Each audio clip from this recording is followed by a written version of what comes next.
अस्सलाम वालेकुम क्लास। आज हम स्टार्ट करेंगे प्लांट सिस्टमैटिक्स का लेक्चर नंबर 10। अच्छा जी, मैं आपको लेक्चर में बता दूं, जो ये लेक्चर सुनेगा उसको क्लियर हो जाएगा कि बेटा आप कह रहे थे कि मैडम आप बुक यूज़ किया करें, मतलब कि मैं बुक के ऊपर से पढ़ाया करूं। ठीक है, मैं नेक्स्ट लेक्चर में बुक के ऊपर से आपको पढ़ा दिया करूँगी ताकि आपको क्लियर हो जाए। बुक आपको नहीं मिल रही, बुक डिपोज तो अब खुले हैं, मार्केट्स तो खुली हैं। ठीक है, शॉपिंग वगैरह तो आप लोगों ने की होगी। ईद की बुक भी आप लोग परचेज़ कर सकते हैं। नारवाला आपको आना पड़ेगा, जो गांव में रहते हैं और जो सिटी में रहते हैं उनको तो इजीली अवेलेबल है। बुक आपकी सिंपल सी बुक आपको मिल जाएगी, तो वहाँ जब आप टैली करेंगे तो आपको समझ आ जाएगा। इस कोर्स के अंदर जो प्लांट सिस्टमेटिक का कोर्स है, इसके अंदर कंसेप्चुअल कोई चीज़ भी नहीं है। ठीक है, कि कोई कंसेप्ट आपको डिलीवर करना हो, ऐसी कोई बात नहीं। इसमें सब कुछ याद करने वाला है, लर्न करने वाला है। ठीक है, क्लासिफिकेशन होगी, नॉमेनक्लेचर हो गया, अब हम मॉर्फोलॉजीज पढ़े हैं, वो सब के सब याद करने वाली चीज़ें हैं। तो as soon as possible you have to purchase the book. ठीक है, फर्स्ट ऑफ ऑल। उसके बाद आप लेक्चर को, आप लाइव स्ट्रीमिंग की बात कर रहे थे, लाइव स्ट्रीमिंग भी हो सकती है, बट इश्यूज़ हैं कुछ ना लाइव स्ट्रीमिंग के साथ। हमने ट्राई किया है कॉलेज के अंदर, तो कुछ इश्यूज़ आ रहे हैं स्टूडेंट्स को, नेटवर्क अवेल नहीं है उनके लिए, या उनके लिए कुछ भी इस तरह के डिफरेंट इश्यूज़ हैं उनके, तो उस वजह से आपको नहीं किया जा रहा ना लाइव स्ट्रीमिंग पे, लेकिन हम ट्राई करेंगे उसके लिए भी। तो आप बुक परचेज़ करें और आप लोग लेक्चर को गौर से सुना करें। ठीक है, अगर आप लेक्चर को वाकई गौर से सुनेंगे तो इतना डिफ़िकल्ट नहीं है। तो कोर्स आपका डिफ़िकल्ट ही नहीं है, बाकी क्लासेस में सबसे ईजी आपका कोर्स है। बुक परचेज़ करें, वहाँ से पढ़ना स्टार्ट करें, लेक्चर को ध्यान से देखना स्टार्ट करें। और जो कुछ स्टूडेंट कहते हैं कि हम यूट्यूब से पढ़ लेते हैं, तो यूट्यूब से पढ़ के देख लें अगर आपको वो ईजी लग रहा है तो। ठीक है, बुक परचेज़ करें फर्स्ट ऑफ ऑल, क्योंकि अब मार्केट्स ओपन हो चुकी हैं। लास्ट लेक्चर में हमने मॉर्फोलॉजी ऑफ रूट पढ़ा था, अब हम मॉर्फोलॉजी ऑफ स्टेम पढ़ेंगे। ठीक है, स्टेम क्या होता है? Portion of primary axis of plant develop from the plumule is called main stem. जब रूट जो सीड है वो स्प्रूट करता है, ठीक है, तो उसमें से दो चीज़ें निकलती हैं, एक निकलता है रेडिकल और निकलता है प्लम्यूल। ये सीड है, ये सीड है, ये ऐसे स्प्रूट करता है इस तरह से, ये होता है रेडिकल। ठीक है,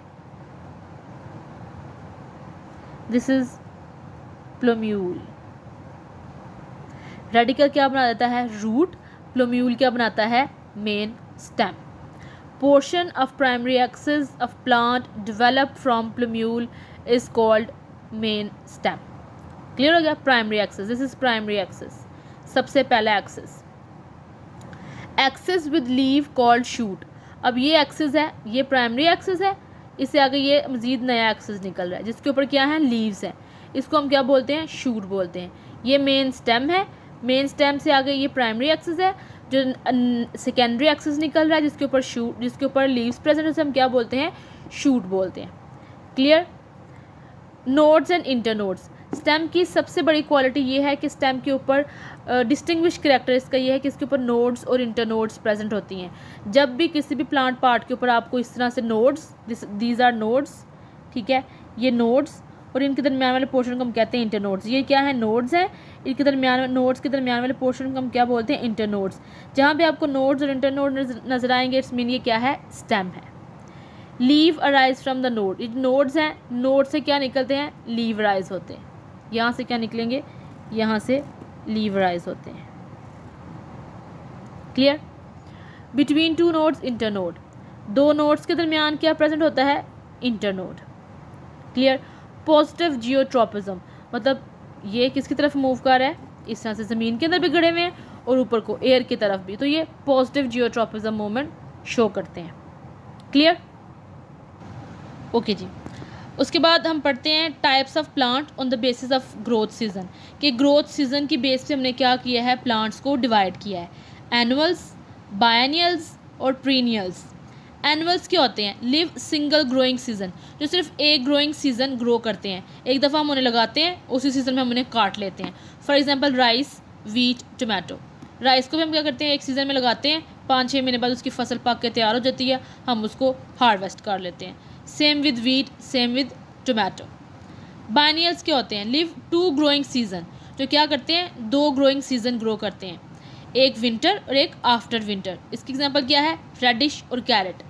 अब देखिए, रेडिश को हम क्या करते हैं? सर्दियों में ग्रो करते हैं, ठीक है, उसके लीव्स निकलते हैं, छोटी सी स्टेम बनती है, ऊपर लीव्स होते हैं, नीचे रूट होता है। जो रेडिश हम खाते हैं वो रूट होती है, टैप रूट, पीछे हम पढ़ चुके हैं। उस रूट को हम क्या करते हैं, खाते हैं, वो स्टोर होती है। फिर क्या होता है, उस रूट को हम एक सीज़न गुजर गया ऐसा ही, अब उस रूट ने क्या किया, बहुत सारा एक्सेस क्या कर लिया, फूड स्टोर कर लिया। एक सीज़न में होती है इसकी वेजिटेटिव ग्रोथ, ठीक है, उसमें इसके वेजिटेटिव पार्ट बनते हैं, लाइक लीव्स बनेंगे, स्टेम बनेगी और रूट बनेगी। नेक्स्ट सीज़न में इसकी होती है रिप्रोडक्टिव ग्रोथ, जिसके अंदर सीड्स बनते हैं और फ्रूट बनता है, ठीक है। अब हमने क्या किया, रेडिश एक सीज़न में हमने खा ली, उसके रूट को कंजर्व कर लिया। नेक्स्ट अब उसे आफ्टर विंटर लगा रहने देते हैं। फिर क्या होता है, उसके ऊपर से क्या बनते हैं, वो मोंगरे से बनते हैं। मोंगरे खाए ना आप लोग ने, वो मोंगरे से बनते हैं। मोंगरा से क्या होता है, फ्रूट होता है। मोंगरा क्या होता है, रेडिश का फ्रूट होता है, और उस फ्रूट के अंदर जो सीड्स होते हैं वो उसके सीड्स होते हैं। वो सीड हम फिर सेकंड सीज़न में उतार लेते हैं, नेक्स्ट सीज़न में फिर हम उसे क्या कर लेते हैं, ग्रो कर लेते हैं। सेम विद कैरेट, एक सीज़न में कैरेट को हम खाते हैं, सेकंड सीज़न में हम क्या करते हैं, उस रूट को निकालते हैं, छोटे छोटे पीसेस करके अगेन इसको ग्रो कराते हैं। फिर वो क्या करती है, पहले सीज़न में उसकी वेजिटेटिव ग्रोथ होगी, स्टेम, लीव और रूट। नेक्स्ट सीज़न में फिर उसके ऊपर क्या लगते हैं, फ्रूट लगता है और सीड लगते हैं। उस सीड्स को फिर हम नेक्स्ट सीज़न में क्या करते हैं, यूटिलाइज़ करते हैं। एनुअल्स एक ग्रोइंग सीज़न सिर्फ ग्रो करते हैं, बाइनियल्स 2 ग्रोइंग सीज़न क्या करते हैं, ग्रो करते हैं, लिव करते हैं। पीरियड्स के होते हैं लिव फॉर सेवरल ईयर्स, जो सेवरल ईयर ग्रो करते हैं। For example woody plant, for example mango का पौधा हमने एक दफ़ा लगा दिया, वो फॉरएवर है। गवा का पौधा एक दफ़ा लगा दिया, फॉरएवर है। जामुन का पौधा एक दफ़ा लगा दिया, फॉरएवर है। कीकर, शीशम, टाली, ये सारे क्या हैं, पीरियड्स हैं। क्लियर। एनुअल जो एक ग्रोइंग सीजन ग्रो करते हैं, बाइनियल्स जो 2 ग्रोइंग सीजन ग्रो करते हैं, पीरियड्स जो लिव फॉर सेवरल ईयर्स होते हैं। क्लियर। इसकी एग्जांपल है वुडी प्लांट्स। कुछ हर्ब्स ऐसी होती हैं जो पीरियड्स होती हैं, सेवरल ईयर ग्रो करती हैं। क्लियर है जी। उसके बाद देखते हैं हम type of plants on the basis of structure of stem. Stem की स्ट्रक्चर की बेस पर भी हम क्या करते हैं, प्लांट्स को डिवाइड करते हैं। किस में डिवाइड करते हैं, हर्ब्स में, श्रब्स में और ट्रीज़ में। हर्ब्स के होते हैं, एनुअल होते हैं, ठीक है, जैसा एक ग्रोइंग सीजन होता है इनका, ग्रीन इन कलर होते हैं, स्मॉल साइज़ के होते हैं। इसकी एग्जांपल क्या है, रेडिश। श्रब्स के होते हैं, वुडी होते हैं, मेन वुडी होते हैं, ग्रीन कलर के होते हैं। मेन स्टेम को हम रिकॉग्नाइज़ नहीं कर सकते, क्योंकि मेन स्टेम के ऊपर से स्टार्टिंग से ही छोटी छोटी और बुशेस निकलने लग जाती हैं। जो झाड़ियाँ होती हैं, जिसमें हम झाड़ियाँ देखते हैं, वो एक्चुअली श्रब्स होती हैं, ठीक है। मतलब कि मेन स्टेम को हम इसमें रिकॉग्नाइज़ नहीं कर सकते। जिस तरह बड़े ट्रीज़ के अंदर हम मेन स्टेम को रिकॉग्नाइज़ कर सकते हैं, डिस्टिंग्विश कर सकते हैं, इसके अंदर हम उसको डिस्टिंग्विश नहीं कर सकते। फॉर एग्जाम्पल रोज़, जो रोज़ है उसके अंदर मेन स्टेम को डिस्टिंग्विश नहीं कर सकते ना। और ये लेस दैन 6 फीट होते हैं। जो श्रब्स होते हैं वो क्या होते हैं, 6 फीट से नीचे इनका साइज़ होता है। Tree, herb, shrub and tree. Tree के होते हैं पेरिनियल, हम बच्चे पढ़ चुके हैं। एवरग्रीन, वुडी, अपराइट स्टेम, बिल्कुल स्ट्रेट स्टेम होती है। अब हम आप देखें मैंगो का ट्री, उसमें हम उस स्टेम को रिकग्नाइज़ कर सकते हैं, मेन ट्रंक को। जामुन के अंदर कर सकते हैं, कीकर के अंदर कर सकते हैं, टाली के अंदर कर सकते हैं। ये सारे एक सारे क्या हैं, ट्रीज़ हैं। श्रब्स के अंदर हम मेन स्टेम को रिकग्नाइज़ नहीं कर सकते। क्लियर। अब कुछ डिस्क्रिप्टिव टर्म्स हैं, ठीक है, वुड को लेके, जैसे herbaceous wood, woody, herbaceous stem, woody stem, fistular, solid, jointed, cylinder, angular, flatten, succulent, hairy, spiny and prickly. Clear. अब हम इससे बारी बारी मैं आपको बताती हूँ कि ये हर्बेशियस कैसी होती है और वुडी कैसी होती है। पहले देखते हैं हम हर्बेशियस। हर्बेशियस हम ऐसे स्टेम को बोलते हैं जो सॉफ्ट होती है, ग्रीन कलर की होती है और इजीली बेंट हो जाती है। ऐसे स्टेम जो ग्रीन कलर की होती है, सॉफ्ट होती है और इजीली बेंट हो जाती है, उसे हम क्या कहते हैं, हर्बेशियस। जैसे कैरेट है, कैरेट के पत्तों को आप ऊपर जो लगे हुए होते हैं ज़मीन के अंदर, उसका रूट होता है, ऊपर पत्ते होते हैं, तो में छोटी सी स्टेम होती है। अगर आप पत्तों को पकड़ कर तोड़ें तो वो क्या होते हैं, इजीली ब्रेक कर जाती हैं। सॉफ्ट होती है और ग्रीन कलर की होती है, उसे हम क्या बोलते हैं, herbaceous. For example carrot. Woody, woody कौन सी होती है, जिसकी हार्ड वुड होती है स्टेम और इजीली बेंट नहीं हो सकती, इसलिए हम उसे टर्न बेंट नहीं कर सकते, उसे हम क्या बोलते हैं, woody stem. For example peepal. Fistular की होती है, फिस्ट्यूलर ऐसी होती है, ऐसी स्टेम होती है जिसके जो इंटर नोड्स होते हैं ना वो खाली होते हैं, होलो होते हैं। अगर आप उनके इंटर नोड्स को चेक करें, नोड्स के दरमियान वाली जगह होती है इंटर नोड्स, वो चेक करें तो वो क्या होते हैं, एम्प्टी, होलो, उसे हम क्या बोलते हैं, फिस्ट्यूलर। इसकी एग्जांपल है बैम्बो। अगर आपने देखा हुआ बांस, तो बांस अंदर से क्या होता है, बिल्कुल खाली होता है, उसे हम क्या बोलते हैं, फिस्ट्यूलर। ठीक है। सॉलिड, अगर कोई भी स्टेम है वो इंटर नोड से खाली नहीं है, मतलब ओलो नहीं है, तो हम क्या बोलेंगे, सॉलिड। इसकी एग्जांपल आप कोई भी स्टेम ले सकते हैं, मैंगो की स्टेम ले सकते हैं, जामुन की स्टेम ले सकते हैं, कीकर, शीशम, किसी की भी स्टेम है, वो अगर अंदर से खाली नहीं होती, उसके अंदर वुड पल्प होता है, उसे हम क्या बोलते हैं, सॉलिड।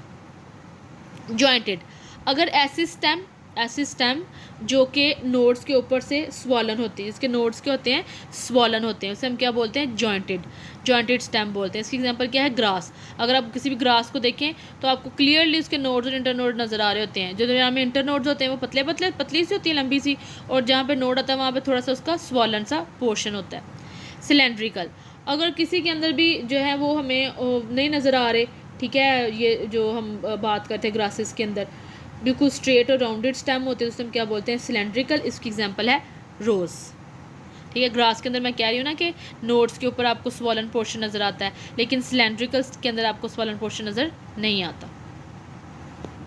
अच्छा जी, इसके बाद है एंगुलर।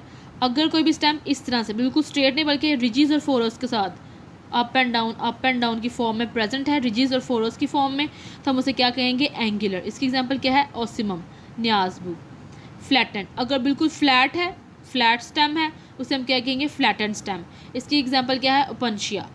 अगर कोई फ्लैशी है, ठीक है, फ्लैशी और थिक स्टेम है, जिस तरह के कैक्टस की आपको स्टेम मिलती है, उसे हम क्या बोलते हैं, सक्यूलेंट। कैक्टस या यूफोर्बिया भी इसकी एग्जांपल है। अगर कोई स्टेम है उसके ऊपर हेयर्स प्रेजेंट है छोटे छोटे से, तो हम उसे क्या बोलते हैं, हेयरी स्टेम, जैसे सनफ्लावर। अगर किसी स्टेम के ऊपर स्पाइंस प्रेजेंट हैं छोटे छोटे से कांटे से, तो उसे हम क्या बोलते हैं, स्पाइनी स्टेम, जैसे कीकर की होती है। अगर प्रिकल्स हैं, प्रिकल्स स्पाइन से मोटे होते हैं, जो कांटे होते हैं बड़े, थ्रॉन्स। अगर किसी स्टेम के ऊपर प्रिकल्स प्रेजेंट, हम उसे क्या बोलते हैं, प्रिकली स्टेम। फॉर एग्जांपल रोज़। ये जितने भी मैंने आपको डिस्क्रिप्टिव टर्म्स बताई हैं ना, ये आपको एमसीक्यूज़ में भी आ सकती हैं, ये आपको शॉर्ट क्वेश्चन में भी आ सकती हैं कि बताएं हेर्बेशियस स्टेम क्या होती है, वुडी स्टेम क्या होती है, एंगुलर। तो आपने उसको डिफाइन करना है एक लाइन के अंदर कि हेर्बेशियस स्टेम सॉफ्ट है, इजीली बेंड हो सकती है, वुडी स्टेम हार्ड होती है, बेंड नहीं हो सकती, फिस्ट्यूलर अंदर से होलो होती है, ठीक है। जॉइंटेड में जॉइंट्स प्रेजेंट होते हैं, सिलेंड्रिकल में कोई जॉइंट प्रेजेंट नहीं होता, एंगुलर में रिजिज होते हैं, फ्लैटेंड में फ्लैट होती है, सर्कुलेंट में फ्लैशी होती है, हेयरी में हेयर्स प्रेजेंट होते हैं, स्पाइनी में स्पाइंस, प्रिकल में प्रिकल, और आगे उनकी एग्जांपल दे देनी है। That's it, clear, okay. अब हम आते हैं टाइप्स ऑफ स्टेम की तरफ। बेसिकल 2 टाइप्स ऑफ स्टेम होती हैं, एक होती है एरियल और एक होती है अंडरग्राउंड। एरियल जो हमें ज़मीन से ऊपर नज़र आ रही होती है, अंडरग्राउंड जो ज़मीन से नीचे स्टेम होती है। 2 तरह की बेसिकल स्टेम होती है, एक है एरियल और एक क्या होती है, अंडरग्राउंड।